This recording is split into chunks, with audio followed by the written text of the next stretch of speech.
And we'll get started. We have an introduction for you, and then we have a poll that we're going to launch right at the beginning with Nirmala. So Nirmala, if you want to let me know when you want me to do that poll, that will be good. So welcome everyone to the first of our 2025 Geriatric Competencies Series. Determining decisional capacity and consent of the older adult. There are two NASW CEUs available for this training, and we are bringing this to you from the Older Adult Behavioral Health Initiative. A few things just to get out of the way. Please mute your mic. Utilize chat for the questions and comments. And Nirmala, at the very end of her training, she will address any of those questions that have not been addressed before. And then also you'll receive 2 follow-up emails. One is from us, and that will have your slides, the link to the recording, and also any training materials and the survey for the CEU. You have to have live attendance to receive the CEU, so you need to stay for this whole entire time. And then also PSU does our evaluations. So you'll receive an email from the IOA evaluation at pdx.edu. And that is how you can get a certificate of attendance and just let us know how we're doing with these trainings, and any suggestions for future trainings is always great. So the Behavioral Health Initiative for Older Adults and People with Physical Disabilities launched in 2015, and we were created to better meet the needs of older adults and people with disabilities by improving timely access to care from qualified providers who work together to provide coordinated, quality, and culturally responsive behavioral health and wellness services. So we have 24 specialists across the state. We have at least 3 with you today. So we have at least 1 county that we work within. And we do collaborations and coordination between different systems of care and community-based organizations. We work to build knowledge capacity through free workforce trainings like this. We also provide health and wellness education out in the community. And we have an amazing service where we do complex care consultations. So if you do not know who your county's older adult behavioral health specialist is, you can find out by going to our website, which is oregonbhi.org, and find who is in your county, because we are a great resource, and we want people to be utilizing us as much as possible. So this is the first of a series. So we have 2 more that we are promoting right now.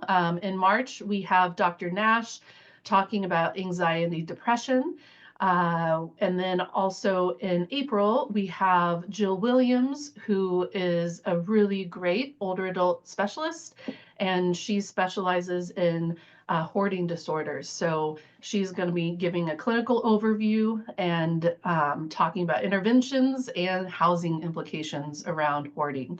So those are 2 trainings that we'll send links out. We would love for you to promote and attend them if you can.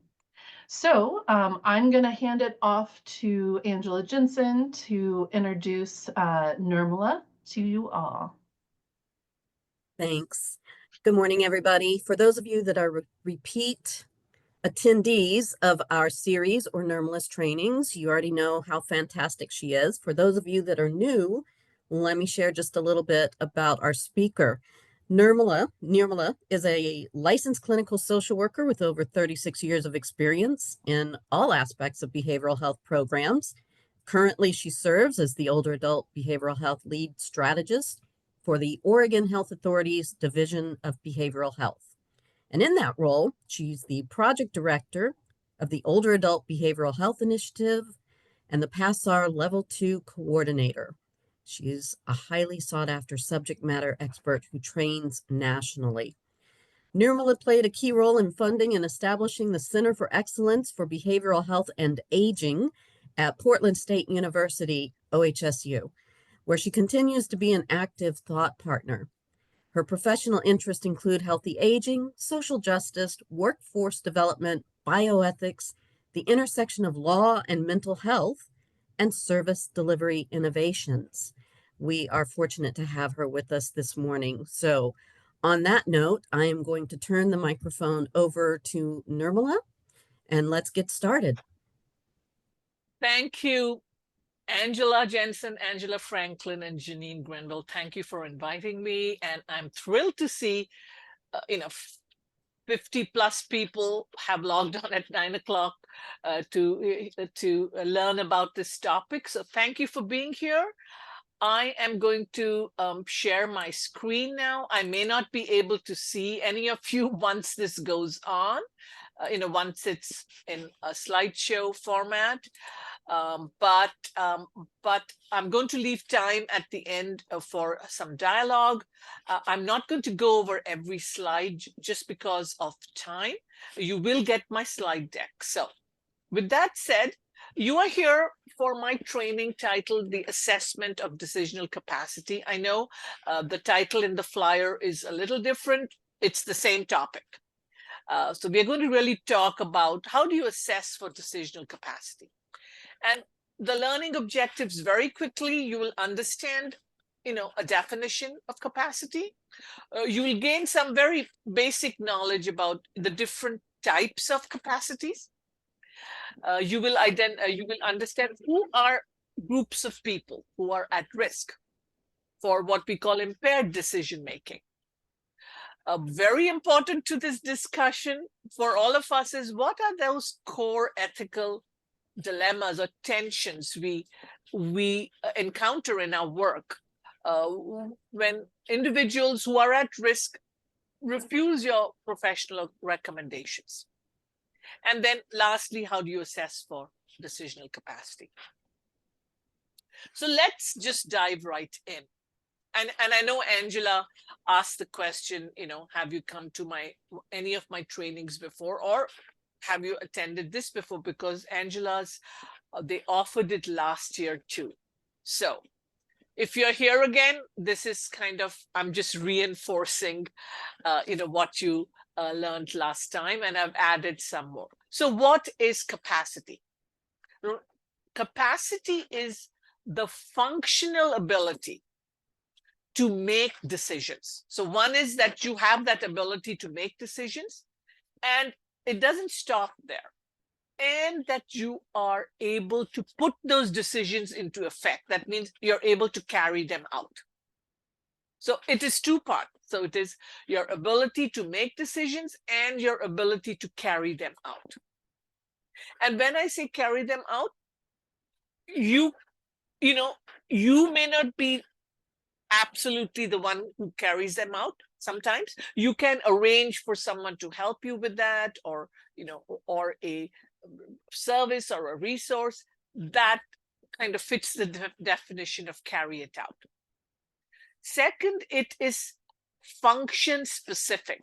Capacity is function specific. So that means the ability to decide on a specific question or area. So you may have the ability to decide on, hey, I like a raspberry jam on my toast. That is a decision, by the way. However, you may not have the ability to decide on what's the best medication I need to take for my hypertension. You may not have that ability to weigh the pros and the cons and read all the literature. So you can see it is function specific. Therefore, someone can have capacity to make some decisions and not others. So I always get the question, Nirmala, what's the difference between competence then and capacity? Competence is a legal term, and it is very global and absolute. So it is a binary, yes, you have it or you don't have it. Remember, I just told you what capacities. You can have it in some areas, you may not have it in others. Competence says you have it or you don't have it. And the court of law decides or determines competence. It is an enduring legal determination of what we call incapacitation, which is typically made by like a probate judge. Okay, so that's a big difference. It's legal, it's global and absolute. It is a yes or a no, determined by a judge. Capacity, as we talked about earlier, is different because it is viewed on a continuum, or what we call sliding scale. And we all determine capacity versus competence, which is determined by a judge. Again, remember, capacity is not a binary yes or no. It is on a sliding scale. A person's ability to make decisions is dependent on the complexity of the decision and their ability to engage in the process. Like having jam on your toast is not complex. Weighing the pros and cons of cancer treatment is very complex. So can you see?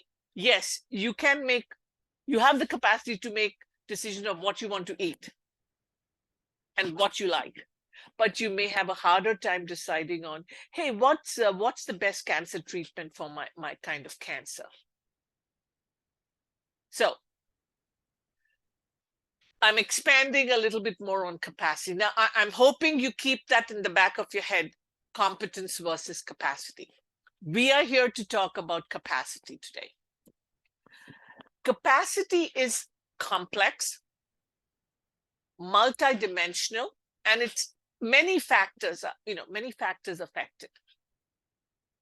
And it is really a cluster of mental skills. So like a group of skills, such as memory and logic. You have to have memory, correct? Otherwise, how would you remember, that, hey, I have to take this medication and I need to decide, correct? And logic,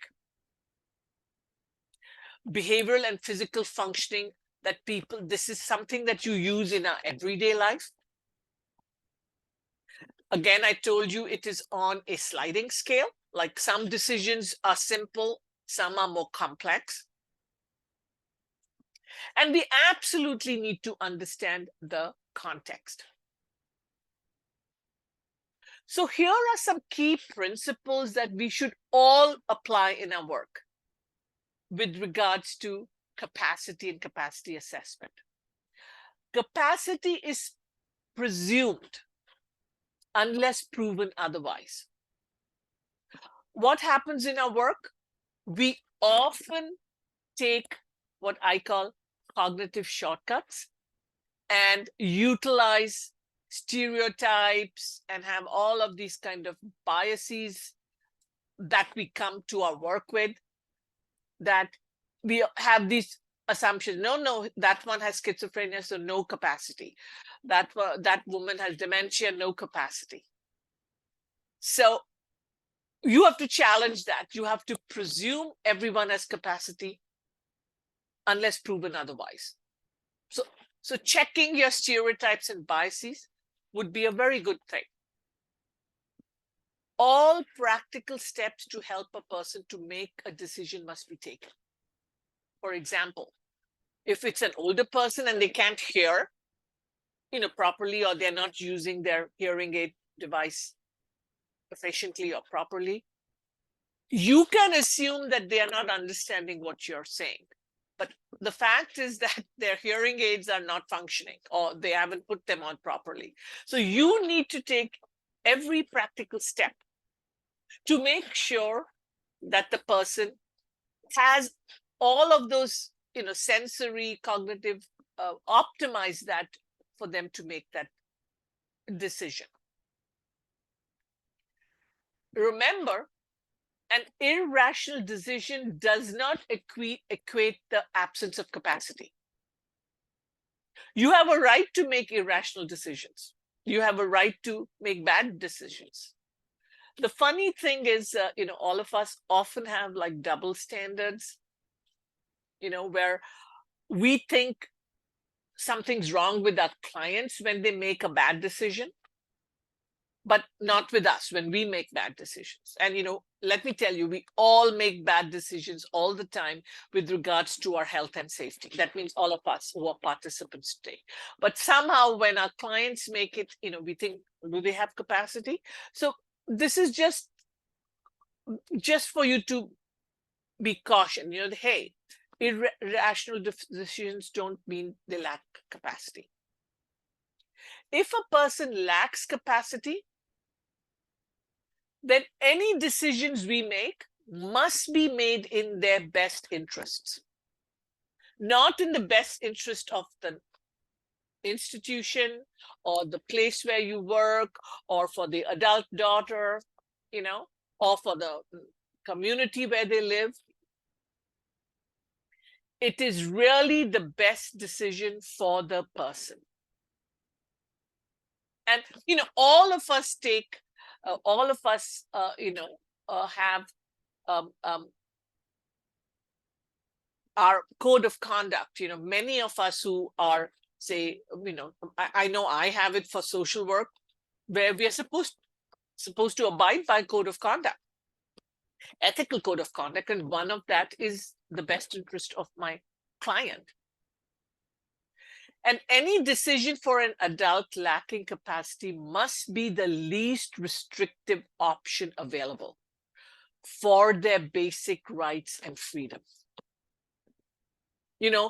About 75 years ago, the basic rights and freedoms were not considered.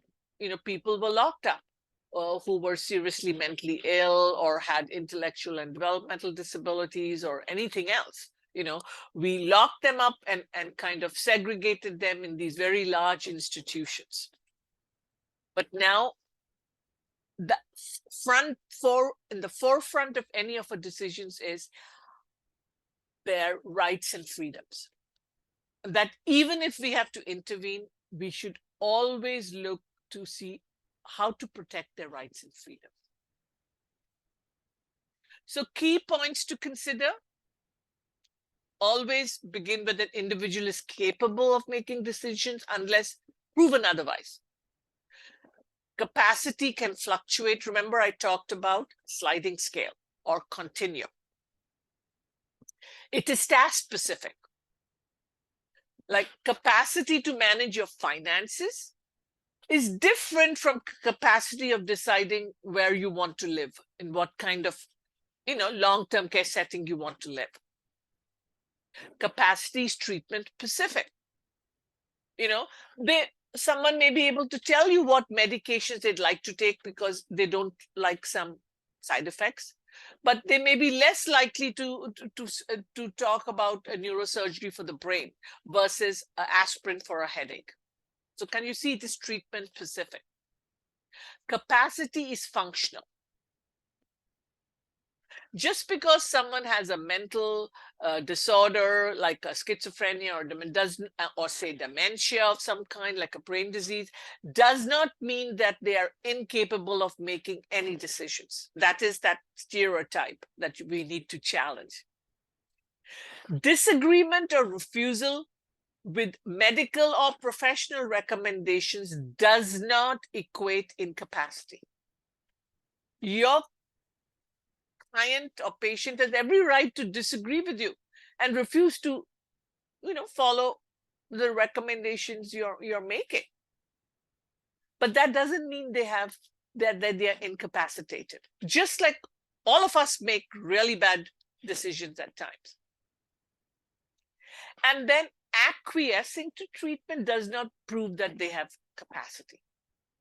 So if they say, okay, I'll do this, that doesn't mean, wow, they suddenly have capacity. They may not understand it. They may be afraid of the power differential between you. They have never, they've been in a system that did not take into account their rights and freedoms, over decades. And so they've learned to just acquiesce. So acquiesce doesn't mean, hey, they have capacity because now they're following through with the treatment.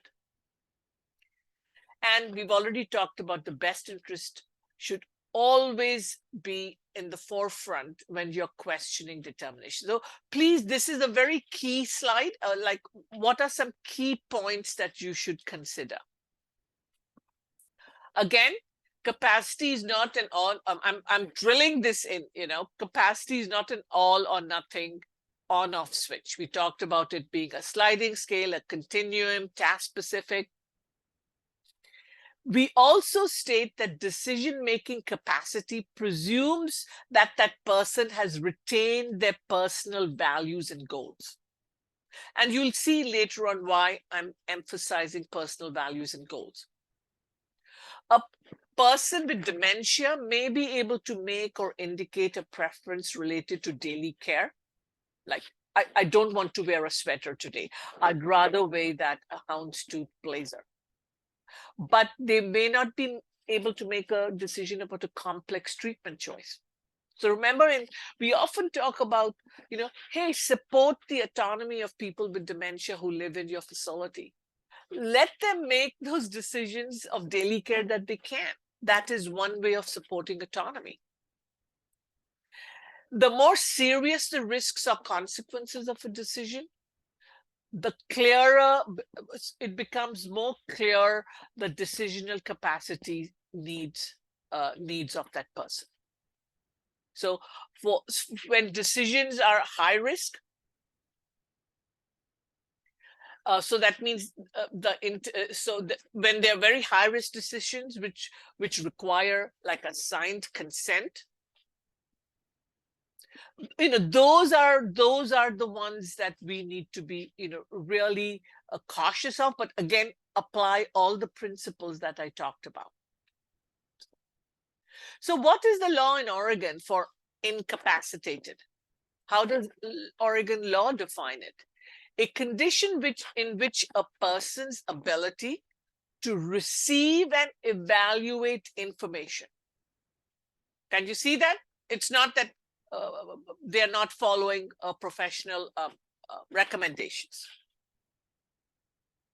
Ability to receive and evaluate information effectively or to communicate decisions is impaired to such an extent that the person presently lacks the capacity to meet the essential requirements for their personal or for their physical health or safety, which includes things like their ability to provide for their health care, like food, shelter, clothing, personal hygiene, and other relevant care.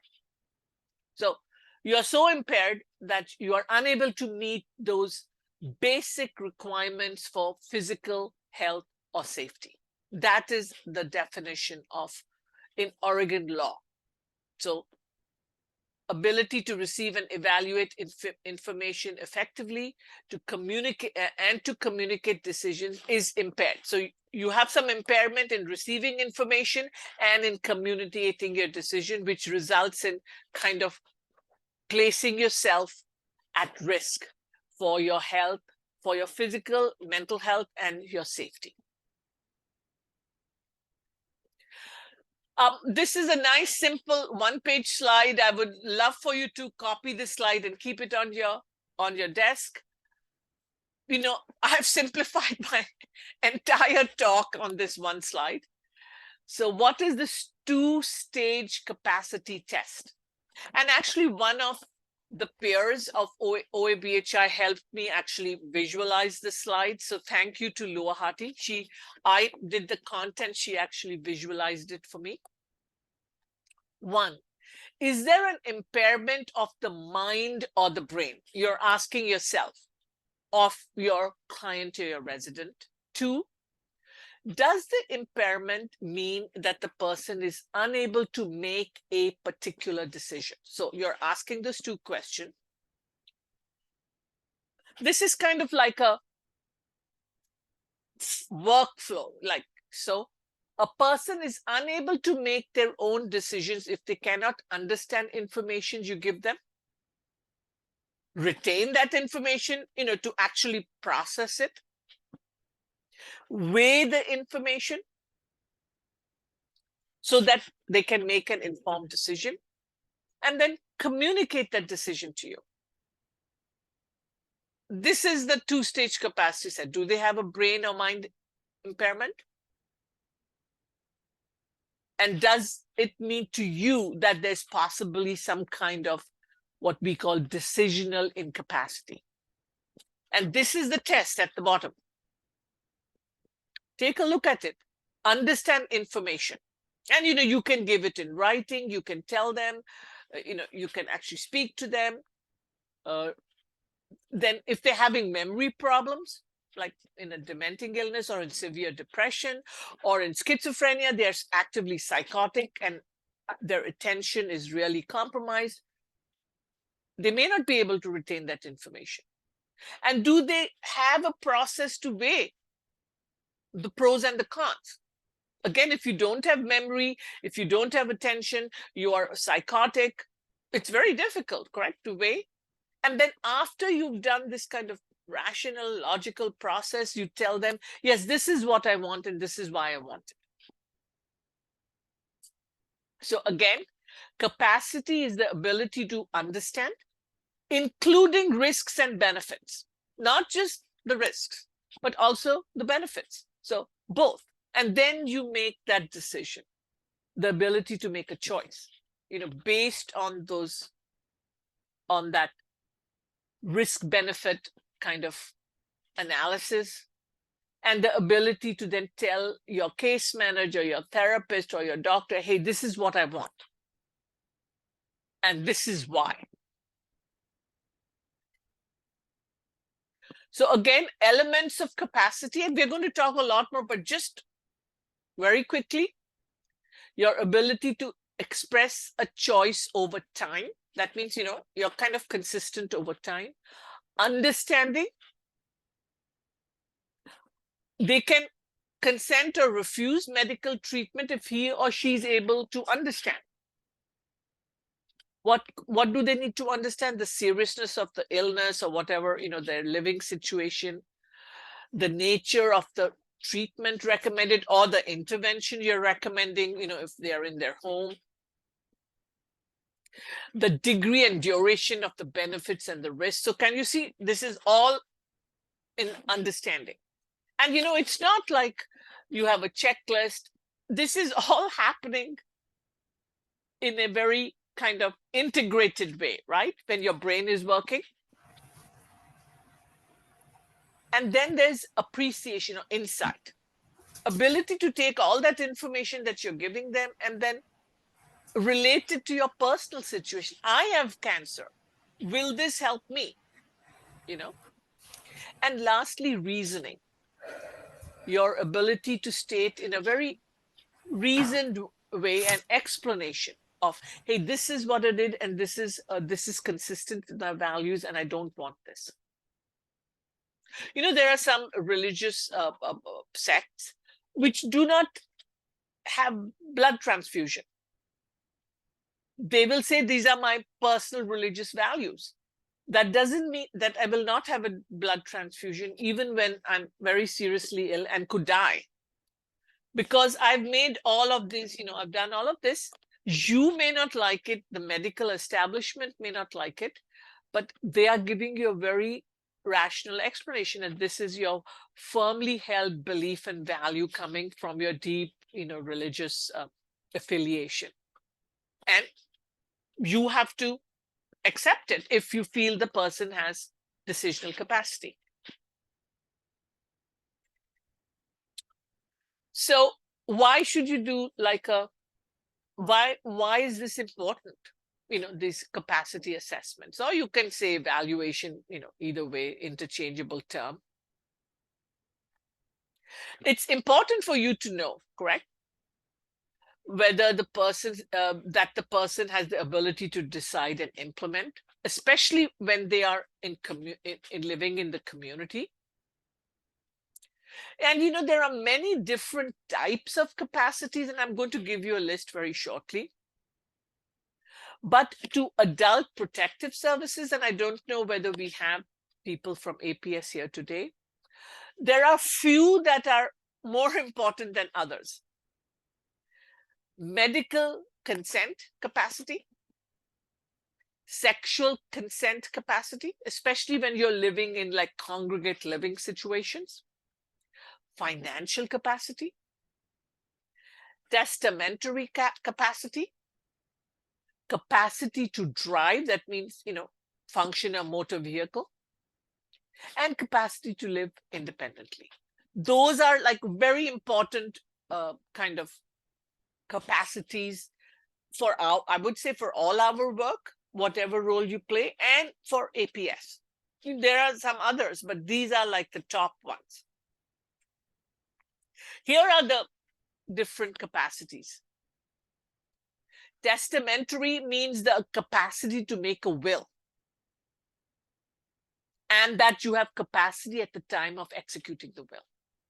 Let me tell you, I've been on many MDTs when a person has made a will 2 days after a caregiver moved into their home to take care of them.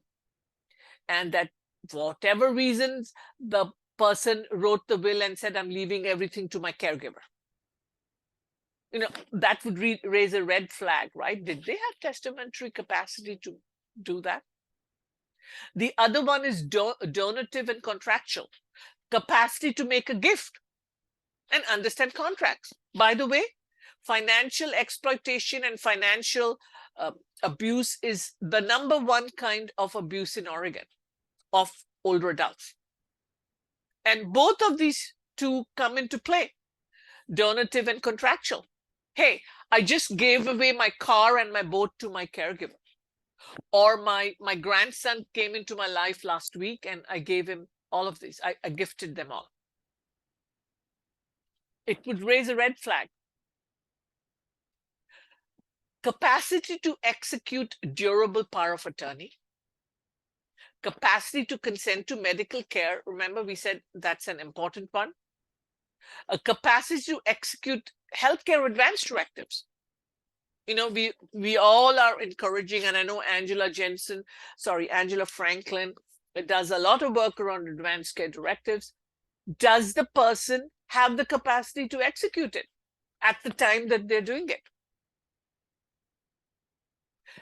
Big one is consent to sexual relationships and capacity to drive. I in my career, when I was actually doing clinical work, I used to do a ton of assessments on consent for sexual relations, capacity to drive, because those are really important areas for like everyday living in the community.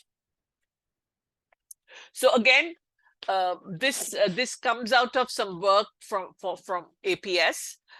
This is the attributes of capacity. Balance risk benefits and burden of choices. So first is appreciate the nature of their condition. Balance risk benefits, communicate choice, receive, comprehend, and relate relevant information, and express the choice consistently. If someone is vacillating every 2 hours or every 1 week, hey, no, I want this, no, I want that, it should raise a red flag for you. I always say that. If someone is vacillating and changing, every day, no, I think I want to, it should be a red flag that perhaps we should do a more thorough assessment of capacity. So that's why that express choice consistently. So when would you think about determining a lack of capacity? If they cannot understand the information relevant to their decision, however well you're presenting it, your easy health literacy level, their sensory, vision, hearing is all, you're optimizing all of that, they still cannot understand the information. They cannot retain the information required to make that decision. Even you may be giving it in writing. They're unable to appreciate and weigh, the costs, benefits, risks, benefits, and then they're unable to communicate it. So it doesn't mean that they can't speak. You can use sign language, you can write on a tablet or a whiteboard. So this is cognitive communication, that for whatever reason they're unable to communicate it to you. That should be of concern to you. I want to specifically point out financial capacity. I just told you it's the #1 form of abuse in Oregon. And, many people think that the first signs of dementia or Alzheimer's disease, which is a kind of dementia, many people assume it is memory. Hey, they're losing their memory. So actually, the earliest sign is really financial incapacity, your inability to manage your everyday finances. Like, you don't know how to balance your book, you're not paying your bills on time, like critical bills. When you go to the grocery store, you're not able to calculate small change. Those are all red flags. Hey, something is changing. And so in financial capacity, we look at knowledge. So, we look to see whether a person understands what is currency, what's the difference between 25 cents and 1 penny. They're able to look at bank statements or their investments. They can tell you where their income is coming from. That's knowledge. Skills, everyday skills. Financial capacity is what we call an instrumental activity of daily living, IADL. Are they able to manage everyday finances? They can write a check. They can balance their checkbook. They know how to write, appropriately fill in the check, or if they're going to, the grocery store. Those are all skills. And judgment. Are they making reasonable financial decisions? And are they aware of fraud? Are they invulnerable to coercion? And are they making prudent investments? Recently, I was consulting with someone. There's a gentleman who had quite a bit of money. He gave away $40,000 online to some kind of a dating service. He saw some woman and she kept saying, I'm going to come, send me so much money, send me so much money for the airline ticket, send me so much money for a new dress. And by the time family became aware of it, he had sent her $40,000.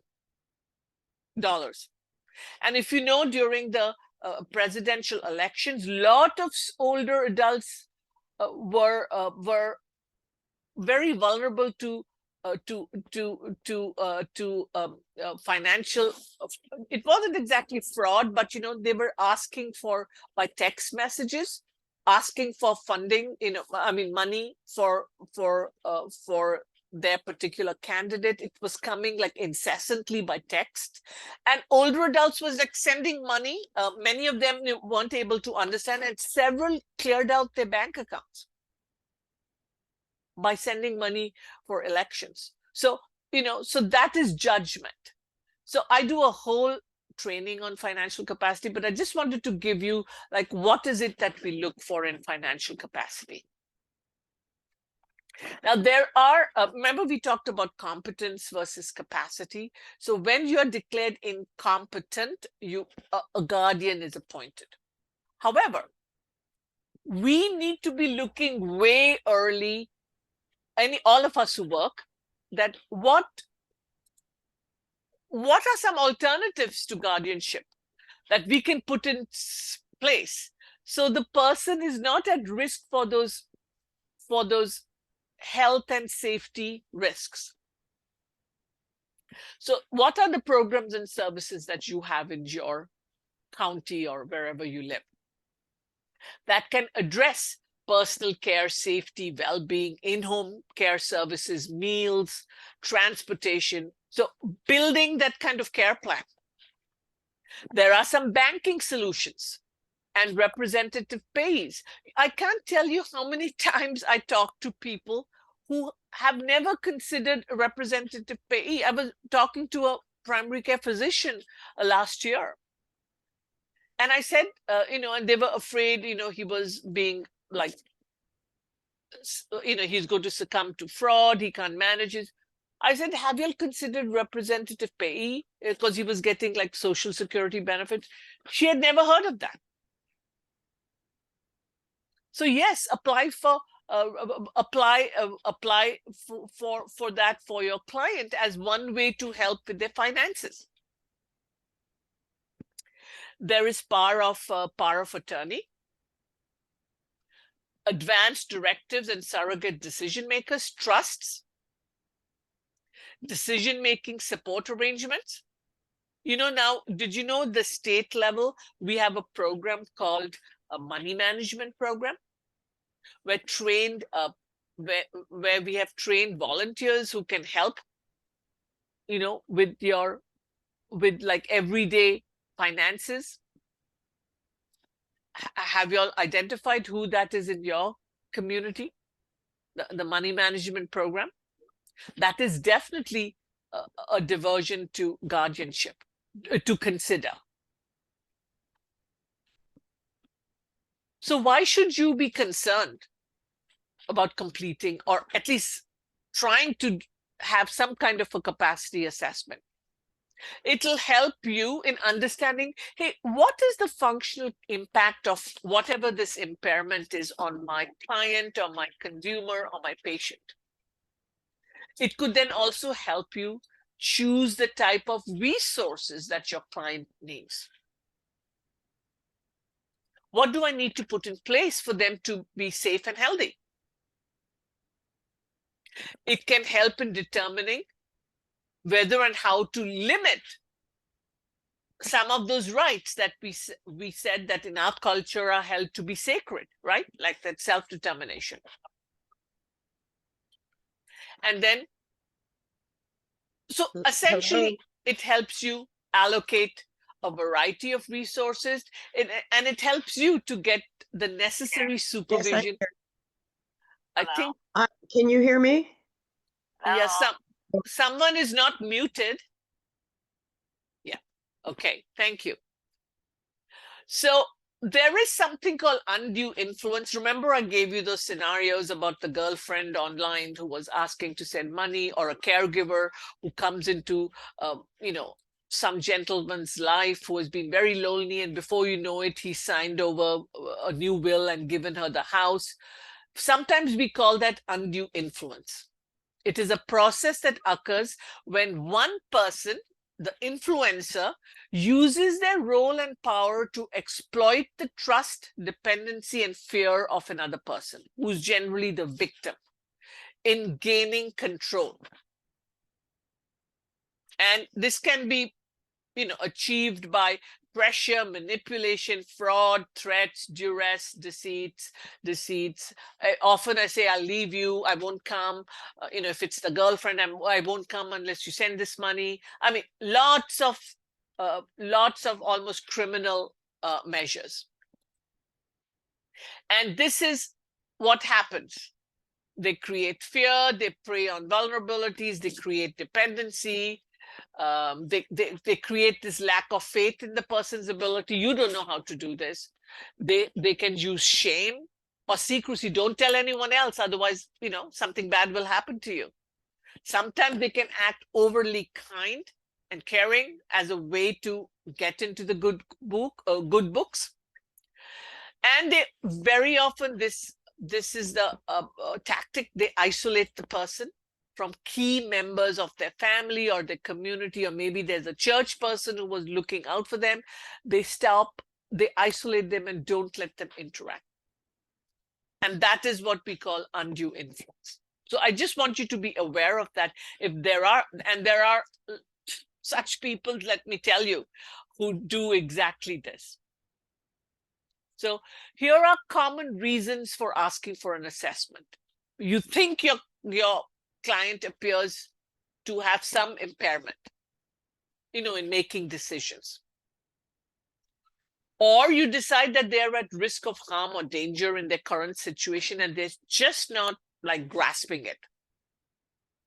Or they refuse to accept services that are offered to them, often free, that would reduce or minimize whatever risk they were facing. They said, nope, I don't want it. And that's when you kind of are at that fork in the road, right? You have to make that decision whether to respect their right to, hey, they have a right not to accept what I want to offer them. I mean, they have a right to what we call self-determination, choice. Or do I really need to intervene now and see whether they are able to make this decision? So when you're having those doubts, that's when it's a good time to say, hey, maybe I should think about capacity here. So what are the risk factors for impaired decision making? Increasing age, cognitive impairment are associated with the lack of decisional capacity. Studies have shown that people with schizophrenia are more likely to lack decisional capacity than those with, say, major depression. Though severe depression can also lead to that, but they're just showing between one major mental illness than the other. And among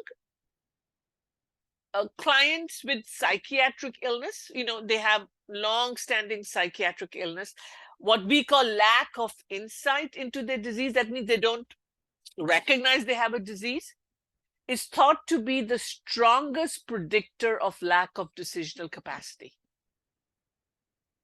How many of you in mental health, how many of you are in mental health?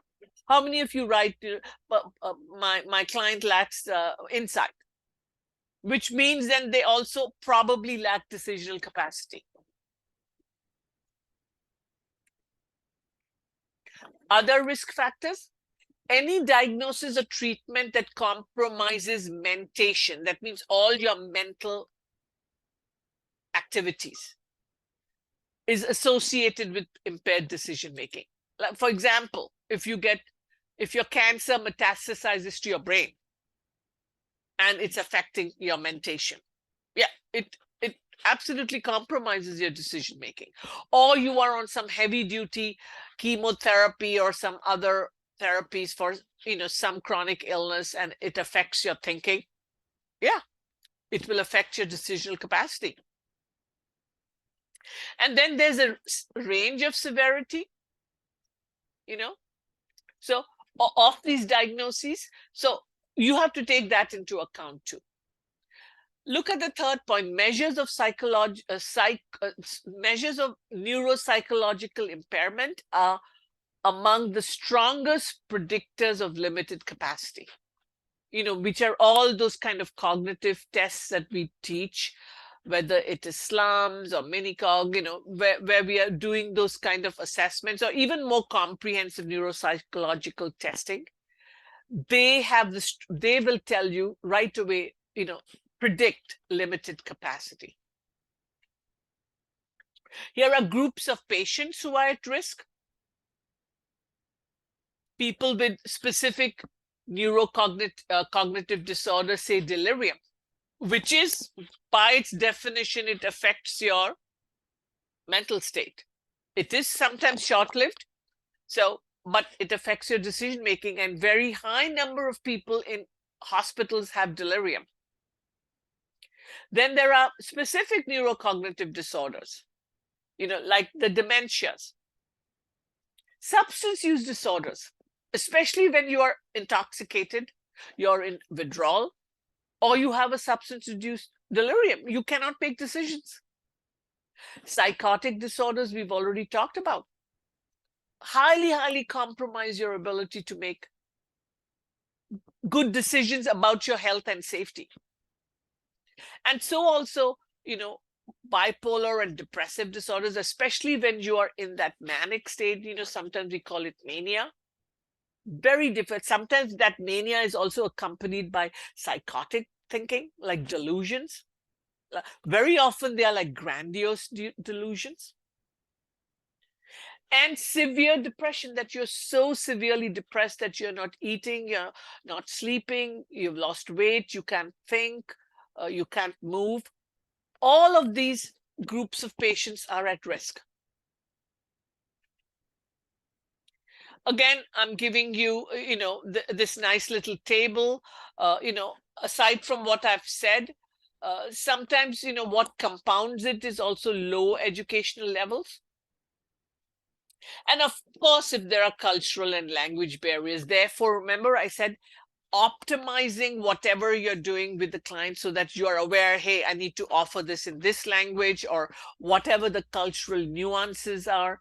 So it's incumbent of us to make sure that we are optimizing our assessment, with someone before we decide that, hey, they are decisionally incapacitated.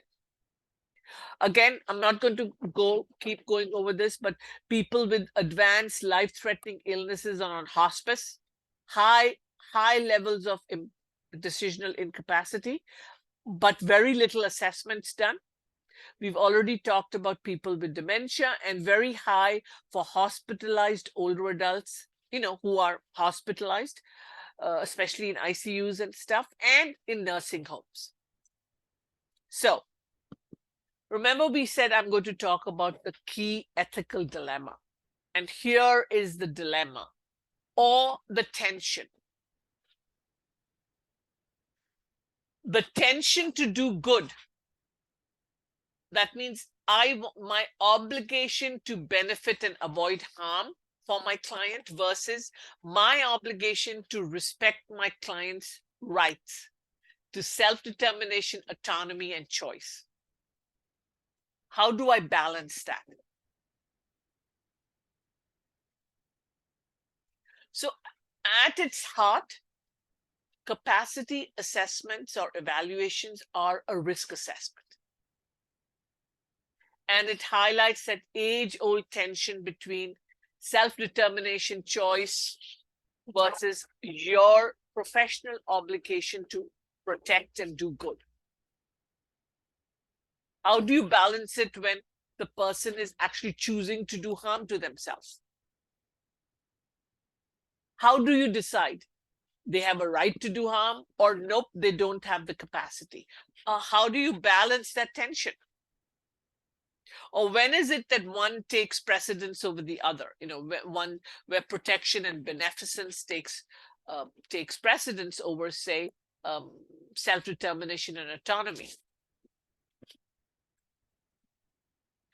And the underlining doctrine really here is the doctrine of parens patriae, which really comes from like English law, England, the obligation of the sovereign to take care of the most vulnerable and less fortunate people in their kingdom. That's the principle. And the two paramount principles were autonomy versus beneficence.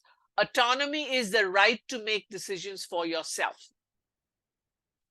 Beneficence, promotion of a person's or your client's, patient's well-being. And so it's based on this principle, the underlying doctrine. So in healthcare, like I'm just and I mean very broadly healthcare, not just hospitals. Here are the guiding healthcare principles. I've been talking about beneficence. What is that? To improve or maintain the quality of the person's life. Intervention should always be justified by the benefit it brings to the person, not to the institution or to the adult daughter or to the nursing facility. No, what benefit would it bring to the person? So benefit is always the measure of ethical appropriateness. The other ethical principle is called non-malfeasance, do no harm. Avoid undue risk, protect from harm. We talked about autonomy, your right to make decisions for yourself. And then justice. So these are, in healthcare setting, these are the four that we talk a lot about. And so what is this justice principle? Nirmala, yes. Excuse me, it's 10 o'clock. Just a reminder. Thank you. Justice is the fair distribution of scarce resources. Second, it is respect for all people's rights. Whether you have a dementia, whether you have schizophrenia, or whether you are a CEO of a large company in the hospital. the principle of justice is we respect everybody's rights. And then lastly, respect for like morally accepted laws. So imagine that first one, fair distribution of scarce resources. How do you do that when you have large caseloads and where you have people, where you're juggling this tension? Do you spend huge amounts of resources on one person who is not wanting to follow through with your recommendations, even though you feel they are, decisionally incapacitated? What do you do? That's those are all the tough questions we face every day. So I just want you to be aware about justice and respect for all people. Are there some people you respect less and jump to conclusions or have very strong stereotypes? Or really are you kind of blind to all of that and you're going to respect everyone? But all of that creeps into our work. So here is the full list of principles, the 4 which are very often in health settings, and then 2 more: non-malfeasance, do no harm; beneficence, do good and remove harm; autonomy, respect a person's rights to decide; justice, obligation to provide equal treatment for all individuals by acting in a fair, equitable, and just manner, and avoiding discrimination and judgment. The last 2, which I didn't talk about, is veracity, your obligation to be accurate and truthful. And then fidelity. For me, fidelity has been a core aspect of my professional work. It is, and I firmly believe it, and it has animated my work, my obligation to serve the best interest of the individual without undivided loyalties.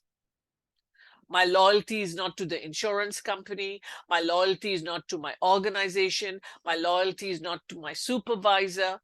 And my loyalty is not to the adult children. Test your fidelity. Who do you hold as the individual that you are going to serve, where you are going to promote the best interest? And so really check your fidelity. And I do that all the time, even in my current position. To whom is my fidelity? Do I have to toe the line because this program is telling me I have to do it? Or do I really put my client's best interest first? And yes, sometimes it's difficult, sometimes it's hard, sometimes it places you at risk if you speak up. But that's what these ethical principles teach us. And veracity. So what to remember? Respect adult autonomy. The central importance of decision-making capacity is determining whether personal autonomy may be overwritten. That means, can I override this person's autonomy because they are placing themselves at risk and cannot make that decision? And then the concept of best interest is determining a course of action when a person lacks capacity. I'm not going to go over autonomy a lot. You will be getting my PowerPoint, but in our culture here, and most Western cultures, autonomy or self-determination or choice is almost like sacrosanct, right? I call it the holy cow. Sometimes I don't agree, when decisions are made where that is protected, but that's our culture, correct? It's a culture that is driven by autonomy, individualism. That's sacrosanct. So that's a very important value in our all Western cultures. It's not the case in other cultures. Other one is that concept of informed consent, especially in like medical settings, where we ask people to sign a paper that I'm giving informed consent, where I'm understanding, what the care is, what the options are, what the risk benefits, and I'm signing it off. Yes, I'm willing to take this treatment. In autonomy, what I was just talking about, there is another 3 components is voluntariness. That means you are choosing and acting without any kind of outside influences. This is your choice. Someone is not breathing down your back and saying, you better choose this. So that component is there. Then there's intentionality. That means, yes, you're voluntary doing it, and then you're willing to commit to the action, whatever you're signing or saying you'll do. And that you have understanding and insight and appreciate all the choices you were given, and here I'm making this decision. So in autonomy, these are the components.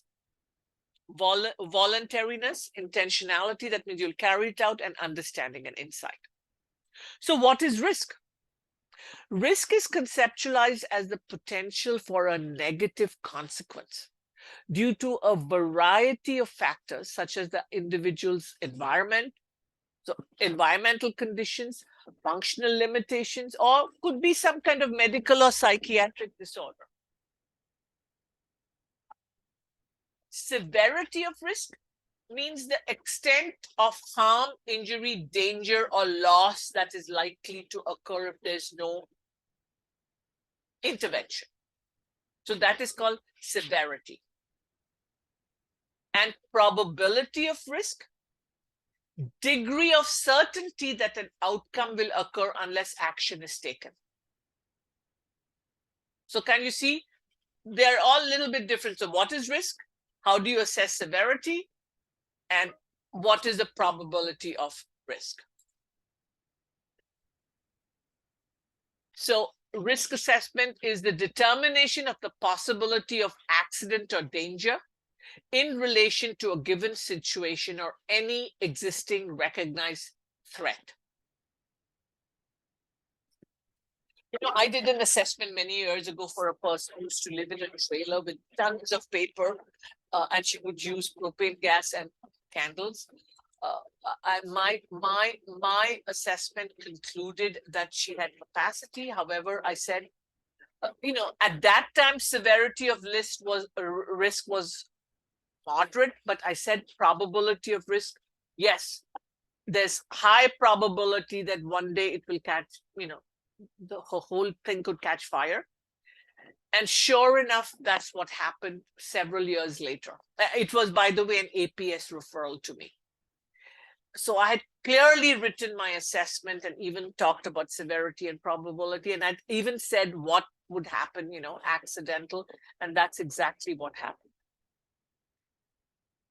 And always have this person-centered approach to risk assessment. So you take a balanced approach.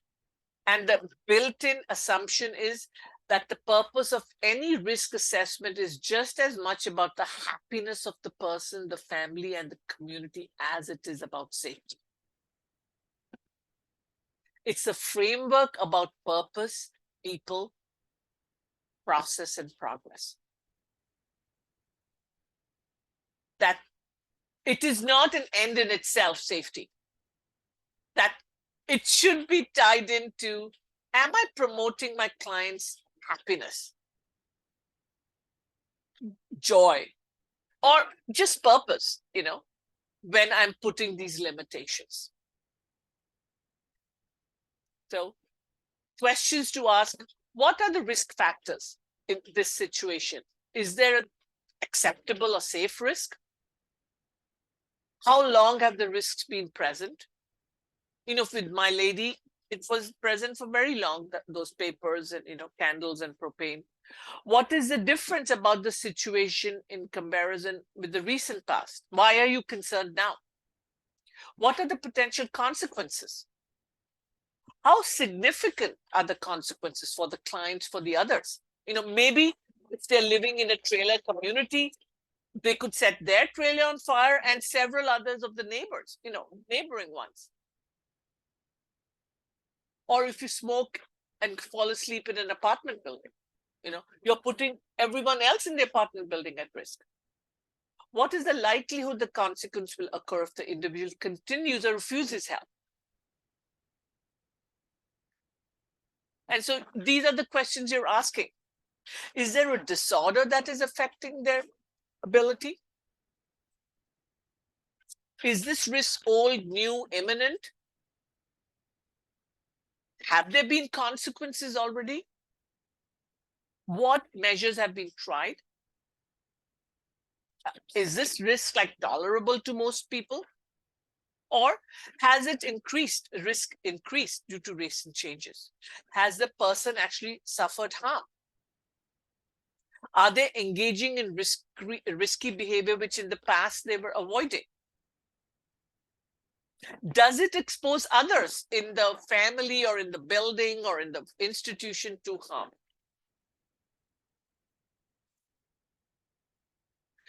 I'm giving you a patient risk assessment framework,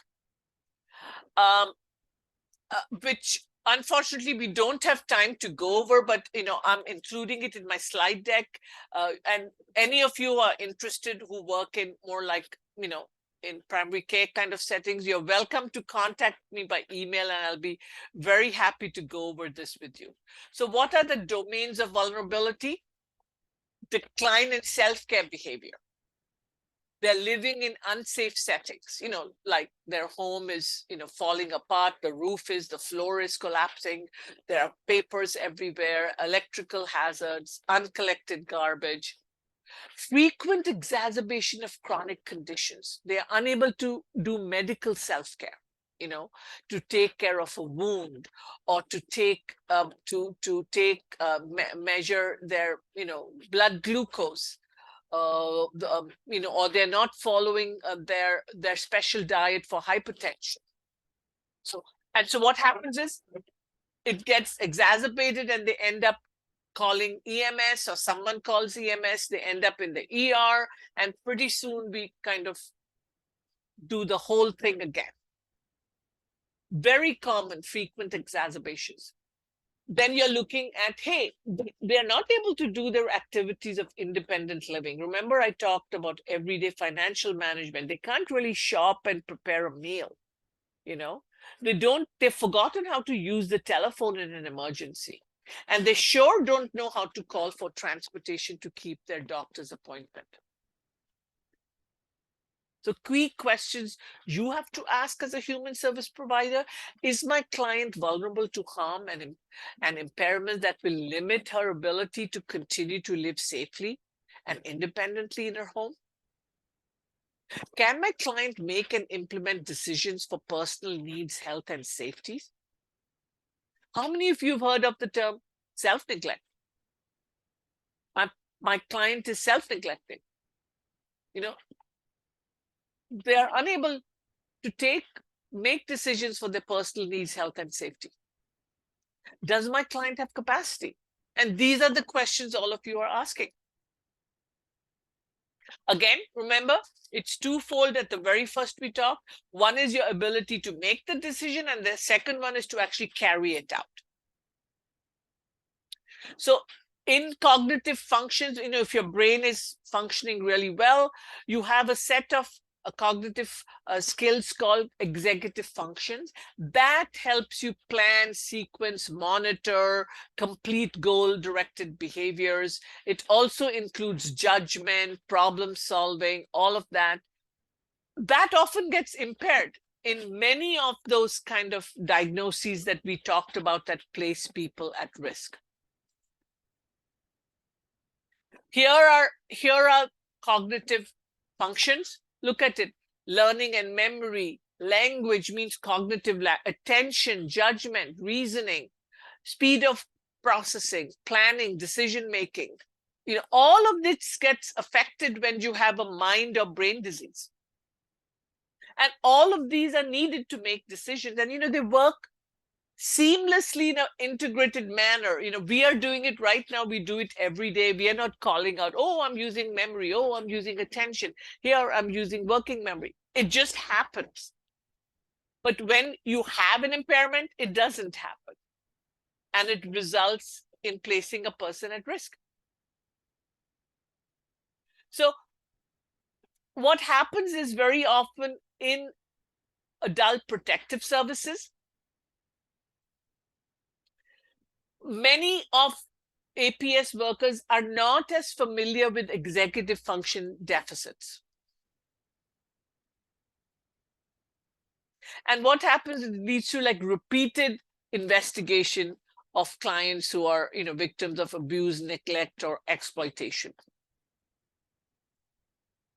So identifying risk factors such as executive function impairments may help target much more appropriate client interventions and supports to decrease this kind of revolving door recidivism, that keep referring to APS, where we have a better understanding of what the cognitive domains are and what are those executive functions which are getting affected.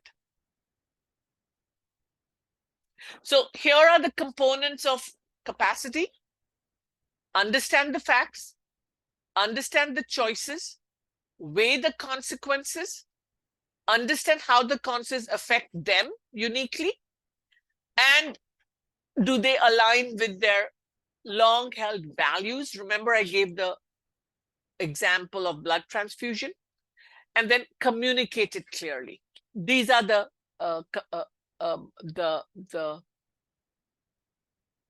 capacity framework. So capacity is the ability to understand risks and benefits, ability to make a choice, and ability to communicate it. Capacity is not a requirement to act in your best interest. You can act in your worst interest, and we all do. How many of you may be on a special diet because of a medical illness and frequently you don't follow it? That doesn't mean you don't have capacity, correct? So it's not a requirement to act in your best interest. It is not a requirement to make choices that others think you should make. My case manager thinks I should make this, so if I don't do that, I don't have capacity. Nope. And a requirement to and there's no requirement for you to justify why you're making that choice. So that is what capacity is not, which is essentially you don't have to make best interest decisions. You don't have to make a decision that others want you to make. And you certainly don't need to justify it to anyone. If I want to eat something which is not on my dietary list for my health, heck, I can do it. I don't need to justify to anyone why I want to do it. So here are the 4 parts: understands, appreciate, reasoning, and choice. This is a really nice mnemonic. It's called CURVES, CURVES. It stands for choose and communicate. Understand. R is reason. B is value, your values. And they have added E as emergency surrogates, like who are your surrogate decision makers? So this is more in a medical setting, but I just thought that CURVES mnemonic is really easy for you to remember. So here is CURVES. The first one is choose and communicate. Patient must be able to choose between multiple choices. They must communicate the choice in verbal, written, some kind of format to you. Choice must be made freely without coercion or undue influence. So that's the C. The U of CURVES, understand risk, benefits, and alternatives, and communicate that understanding. R, the R and V of that, must be able to provide a reason for the choice. It should be like reasonable and like logical. And decision must be in line with long-standing personal or religious or cultural or other beliefs. If they're vacillating and saying no, yes, this was my, our family says that wasn't their long-held values or religious belief, then you need to stop and explore. So really the functional ability, remember, is to express a choice, understand the information, appreciate the information for your own situation, then reason all of that, weigh pros, cons, and then make a decision. And so the 4 C's are, does the person understand the situation they're facing? Does the person understand the choices and options? Does the person understand the consequences or ramifications of choosing one option versus the other? Recently, a friend of mine decided not to pursue further cancer treatment. And she knows the ramifications, that she has about 2 months more to live. But she's made a very informed choice. Consistently, are they fluctuating?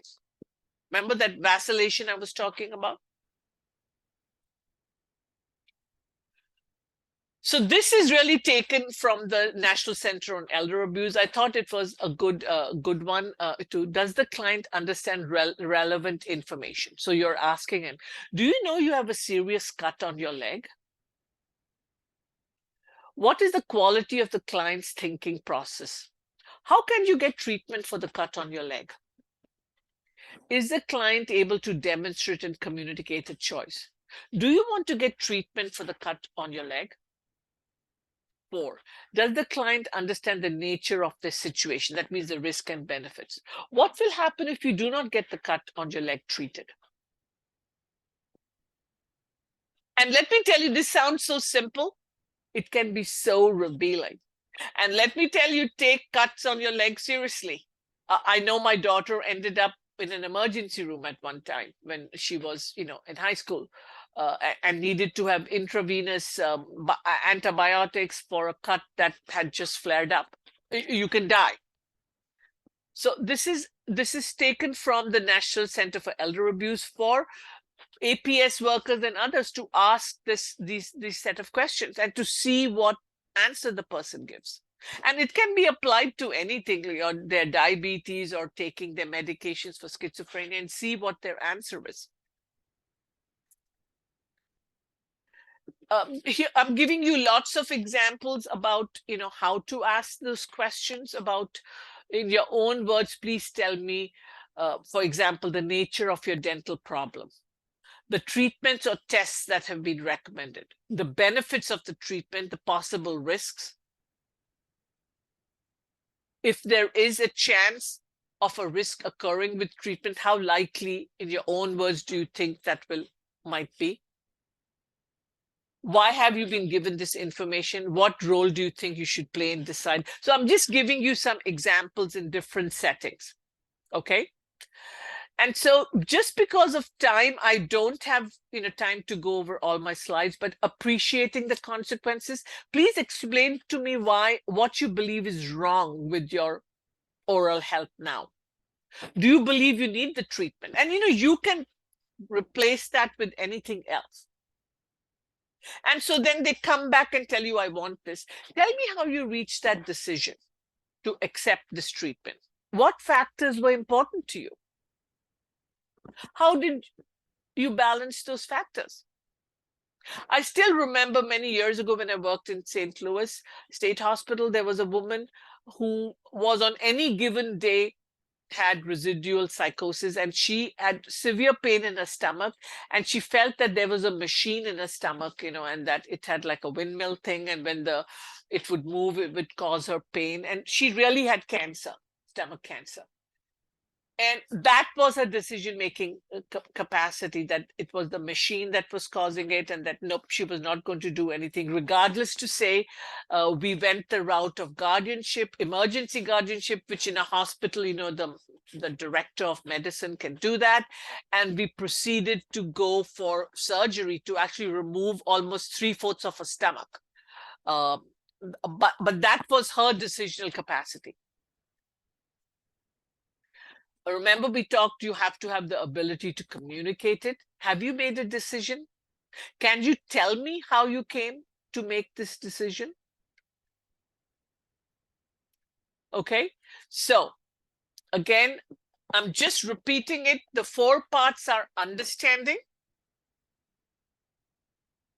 So if your patient or client has problems with memory, attention, they're actively psychotic, or they have lower intelligence, it can all affect their ability to understand, correct? Appreciate. Can they really appreciate the options? If they have lack of insight, remember I told many people with serious mental illness lack insight. Or they may not be able to comprehend because of maybe intellectual or developmental disabilities. Or they may have a delusion like my client had about her stomach. That would affect their ability to appreciate the options. Can they give you a reasoning? Why they are doing this instead of this? Guess what? It's affected if someone is psychotic, severely depressed, highly anxious, has phobias, has delirium, has dementia, has maybe cancer that has metastasized to the brain. They will not be able to do that. And then communicate their choice in some kind of rational, logical manner to you. And I've already told you that going back and forth, vacillating, this, that, and other, should be an indication to you that it's a red flag, that we need to do a deeper assessment. So I'm not going to go over again. You will get this. We've talked about the 4 elements of decision making. And here's lots of practical advice to you, with some very practical questions you can ask your client. Like, what is the understanding of your diabetes, of your cancer of the liver? What options do you have? I'm giving you a set of questions that you can ask your client. I'm sorry, we've gone over. Here are some practice questions or practical questions you can ask people when you do a home visit. How are you coping with X, Y, and Z, whatever your area of concern is? Do you think you're having any difficulty that is like that insight? Why do you think it may be a matter of concern to others? What do you think could be done to address this concern? Tell me what options there are and what options might work for you. Or what are the plus and minuses or benefits or risks, however you want to do it for each option. You are looking for indicators that your client can understand the information and weigh the benefits and know what the consequence would be for each benefit. We've talked about executive capacity, that is your ability to carry it out. One is to tell you, yes, I know I need to eat 3 meals a day. That is decision, right? Do they know how to carry it out? 3 meals a day means they need to have food, they need to have a budget, they need to know how to cook, they need to know how to store food safely, they need to have a schedule when to eat. Can you see? It's much more work, right, to execute it. So you have to have both. Here are real life dilemmas that you face. Smoking while on oxygen. How do you assess risk for that? Someone who's continuing to smoke and is on oxygen and there's oxygen tanks. How can you say mitigate the risk? Is there a smoke alarm? You may want to look at that. Is there risk to relatives or neighbors or caregivers who are in the house? Checking to see if the cylinders are positioned with sufficient ventilation and safe distance from a flame. But always doing an assessment, does the person understand that by smoking, they're putting a whole bunch of people at risk? Have you talked about smoking cessation? Those are all those risk mitigation factors. Have you educated the patient and caregivers about the dangers? Ultimately, advising legal withdrawal of oxygen where the risk to others is very high. And where necessary, fire and rescue service or community fire safety officer should visit to discuss fire safety with that family or with that person. I'm just giving you some very practical suggestions because I get a lot of questions on this. Other one is, I'm not going to leave my home. Capacity to live independently. What are the 4 tests? Does the person have a disabling condition? Is there a functional issue that makes them unable to meet their essential needs? Is there a cognitive problem? You know, what has worked, what has failed? And for people to make that decision, it requires understanding of what is required to live independently, functional ability to apply that knowledge, like in your everyday life, and your ability to problem solve and appreciate consequences and potential choices. That is capacity to live independently. I don't know how many assessments I've done where people don't want to move from their home. For example, executive skills for cooking and eating. It sounds so simple. Yes, I can eat 3 meals. But look at what you need to do in terms of executive function. You need to know how to use appliances. Like you'd have to plug them in, you have to turn them on, you have to put unused food away, you need to put dishes in the sink and wash them. So it is not as simple as, yes, I can eat 3 meals. We've already talked, this is really about sexual decision making. Whether you can give consent for sexual relations. And, I give a whole training on that, but very much the same kind of template applies to sexual decision making, consent. Here are some questions we ask. Are they able to tell you what are the potential risks in engaging in sexual activity?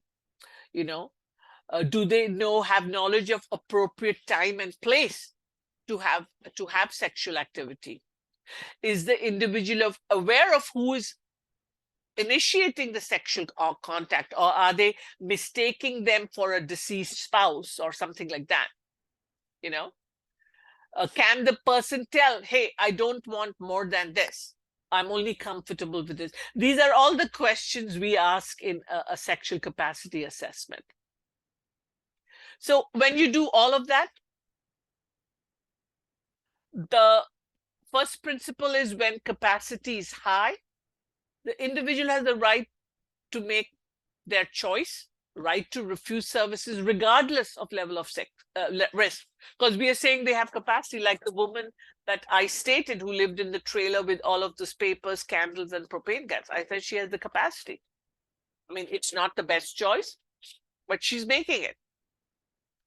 2, when the capacity is moderate and the risk is moderate.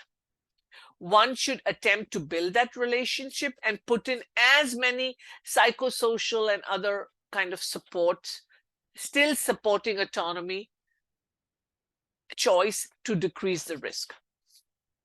That we call that like risk mitigation.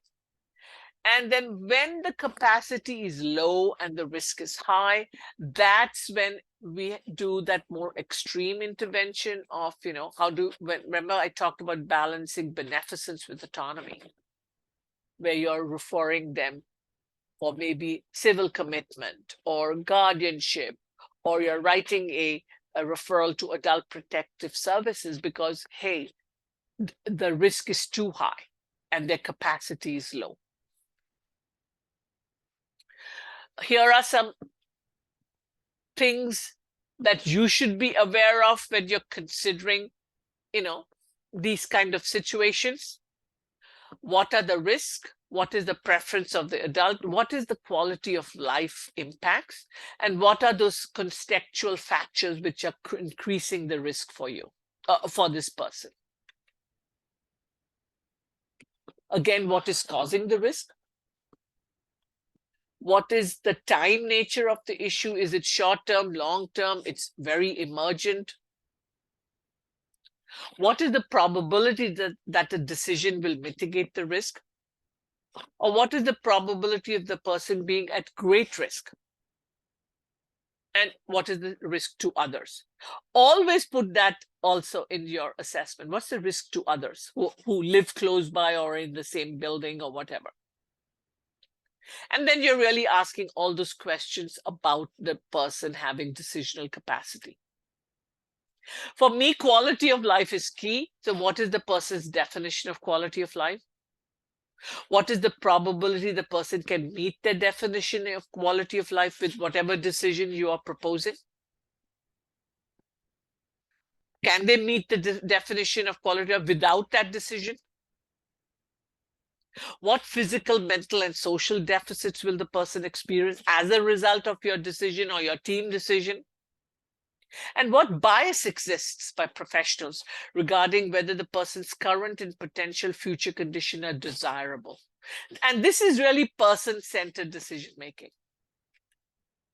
And then you're looking at the contextual factor here. You know, what are their finances? What is their social situation? What resources do they have? You're taking all of those big picture, variables into account before deciding, hey, this is really the decision we should be moving towards. Here are some additional screening tools I highly recommend.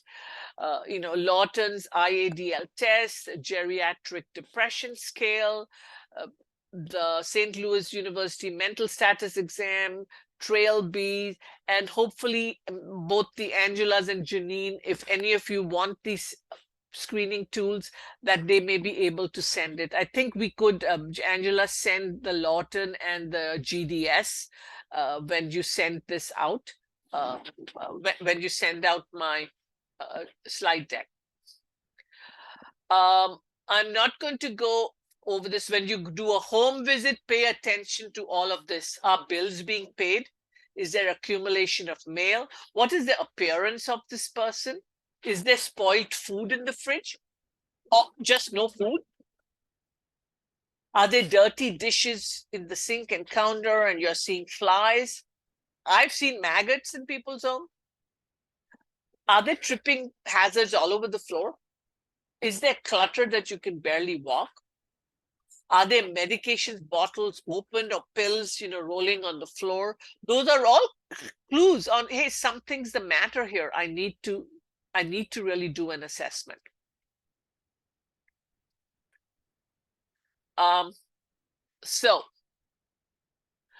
Remember, we talked a lot about supporting autonomy.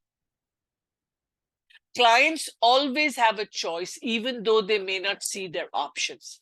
I know you're not asking me for advice and it's your choice, but would you be open to my thoughts about that? So you're asking them whether I can tell you something more. I realize you came here because you felt you had no choice, but you're here and didn't just, I'm so glad you're here and you just didn't blow it off completely. What to say when they are resisting? Looks like you don't like this idea. Reflect the tone of what you're hearing. You seem to feel hopeless. You're not happy about this. Reflect ambivalence. On the one hand, you want this, and on the other hand, you don't think you can.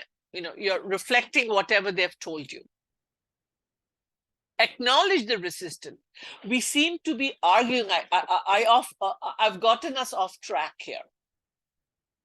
Support, control, and choice. It's up to you. You're the one in charge here. You can do several of these sequentially. You don't like this idea of joining a gym. It is your choice. So this is how you can work with resistance. How can you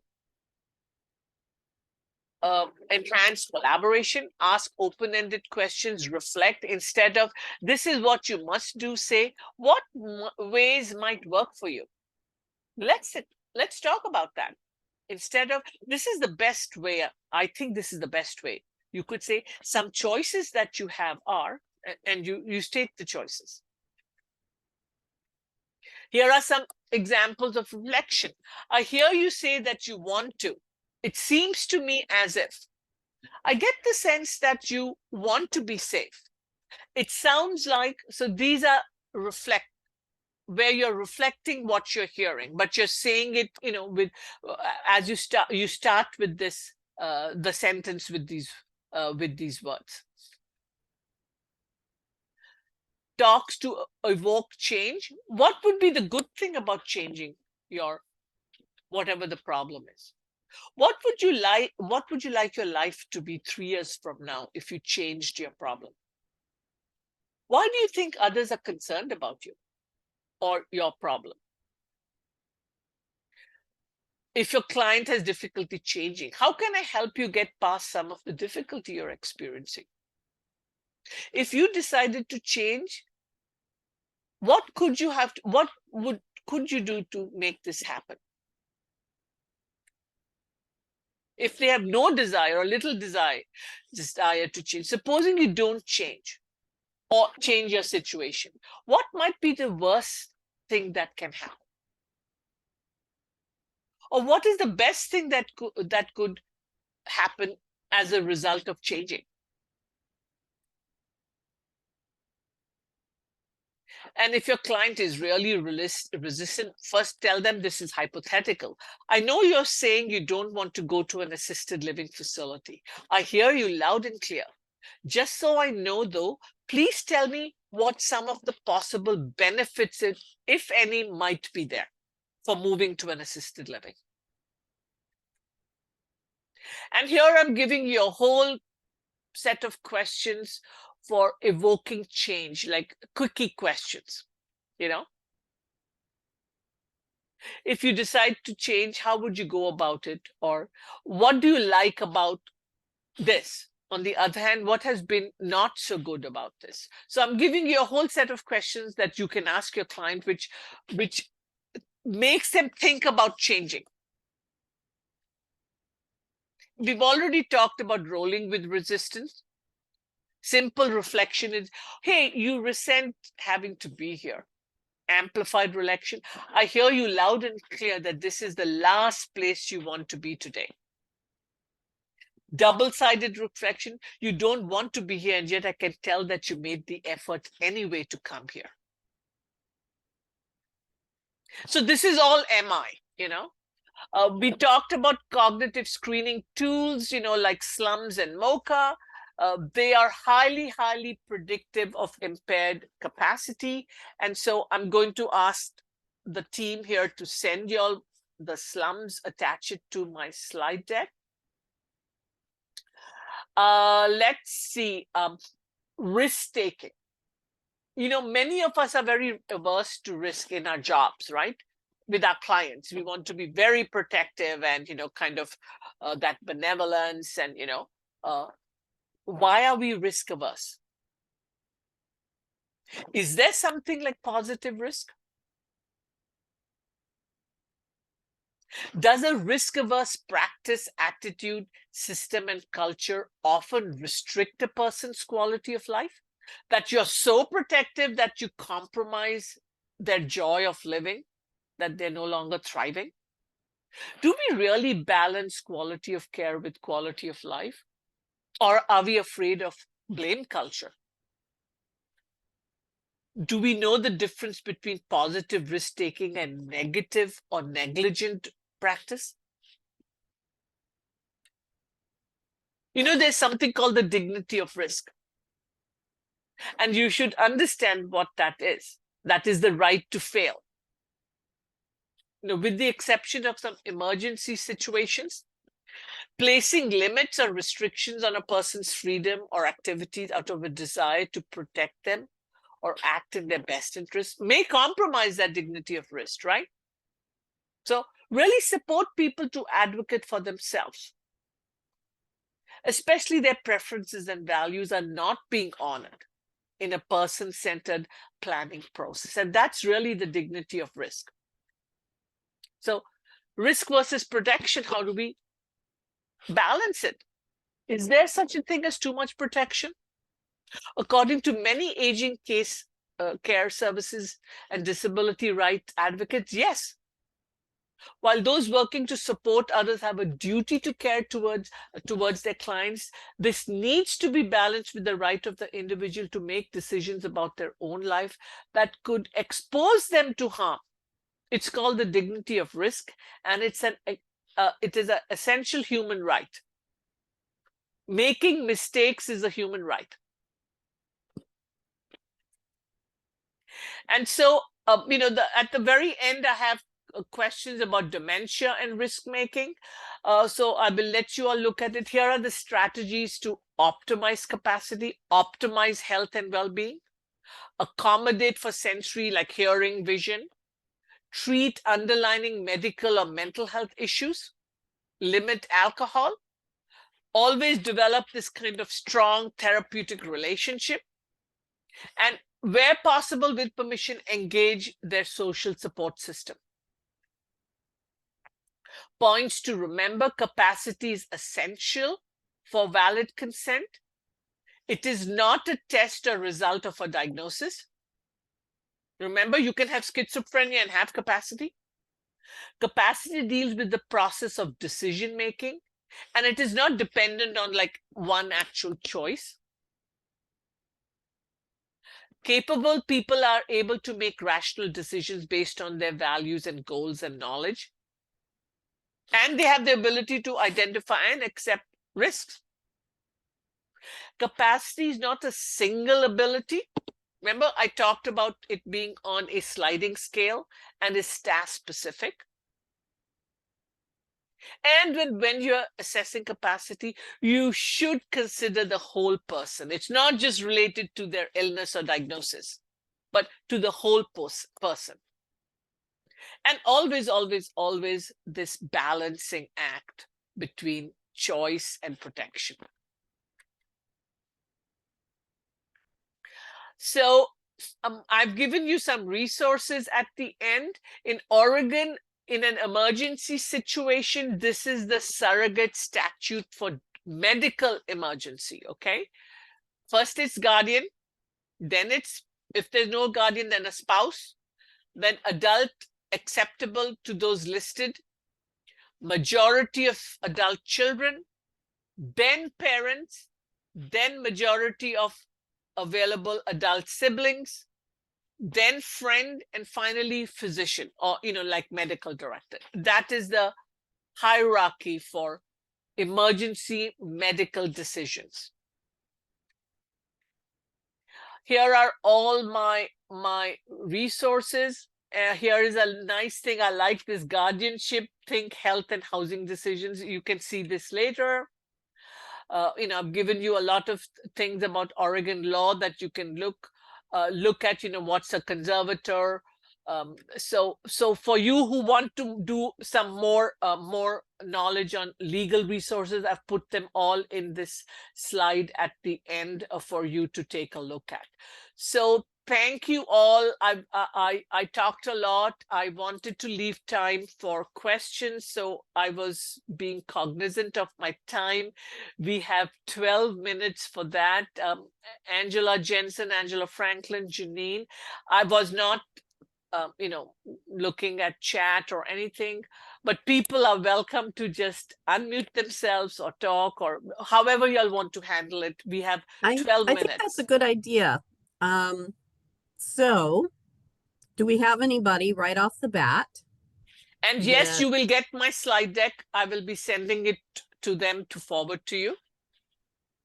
Yep, along with some other materials. Mm-hmm. Okay, so what about any confusion around capacity and consent?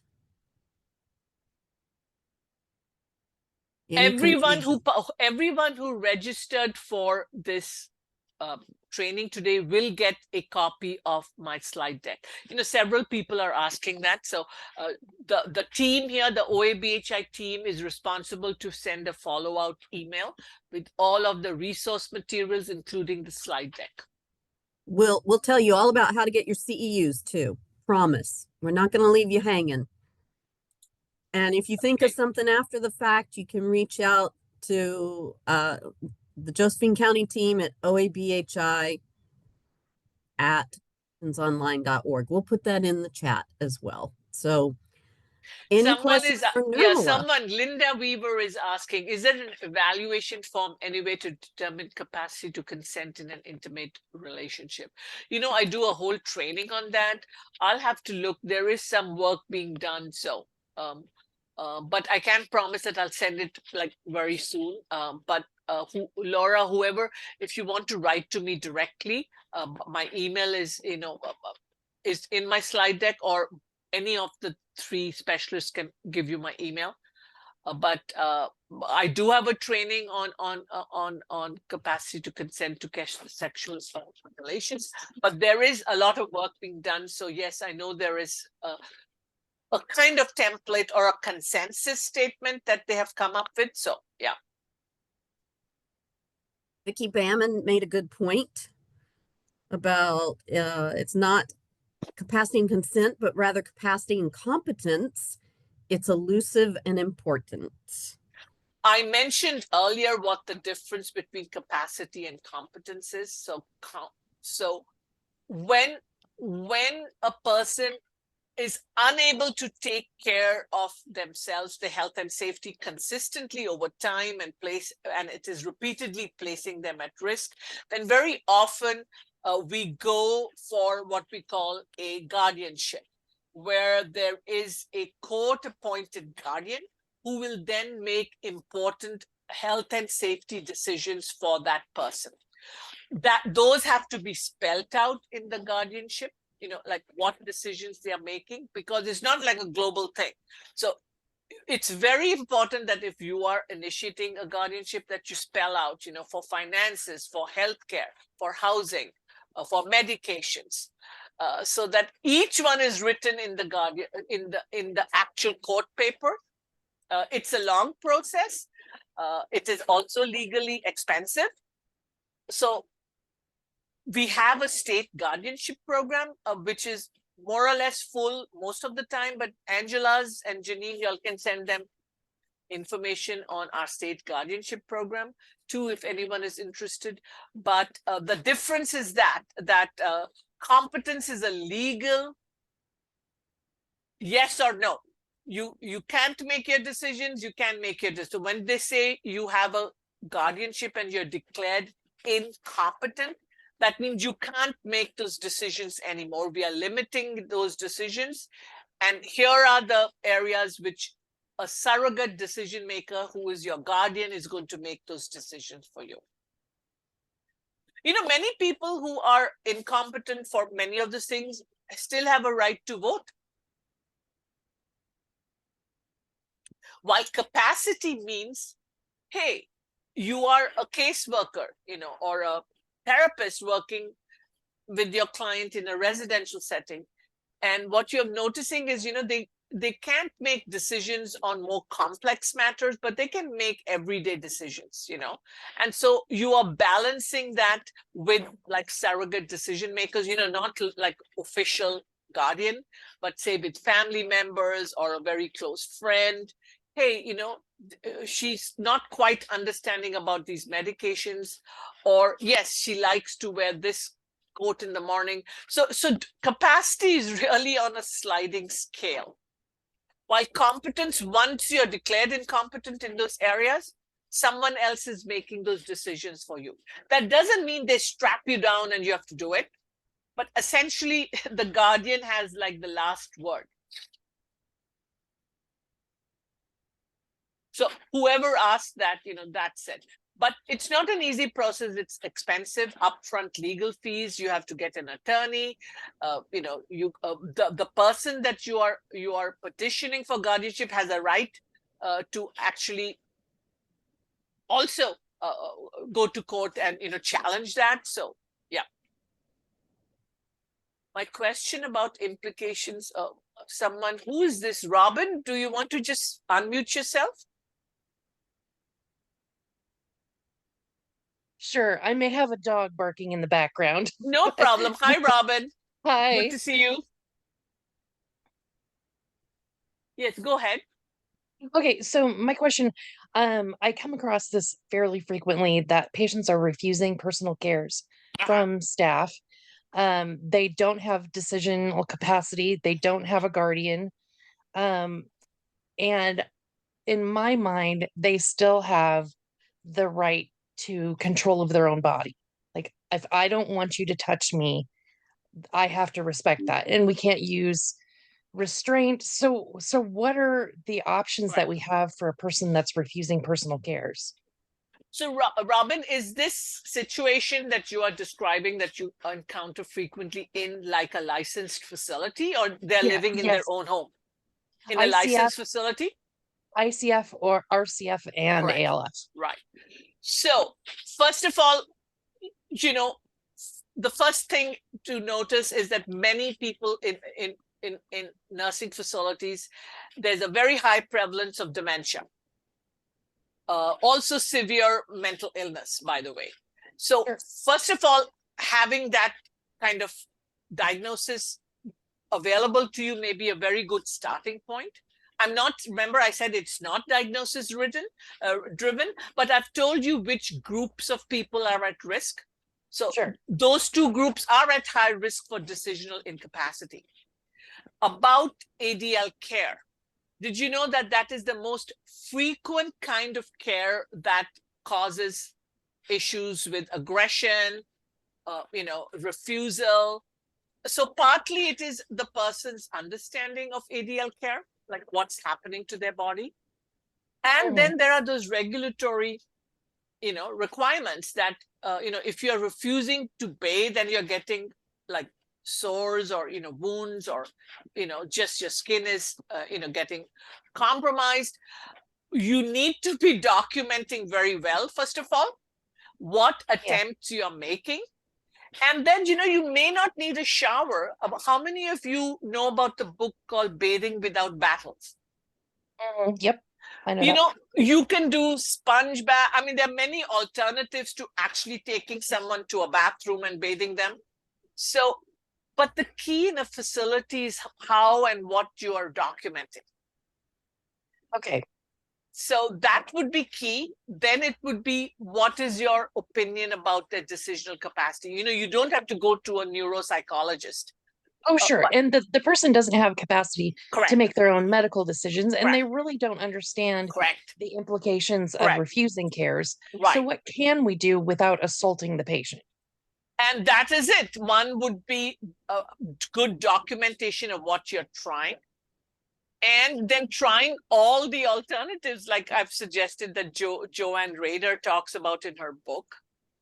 What is the absolute minimal standards you need to meet for that licensed facility? What they want to know is that you're not neglecting the person, that this is not neglect, but that you are making every attempt to be person-centered in providing this kind of ADL care, and they're refusing. And very importantly, what all are you trying? Yeah. And I've gone in and, we've worked on care plans and working with caregivers. Right.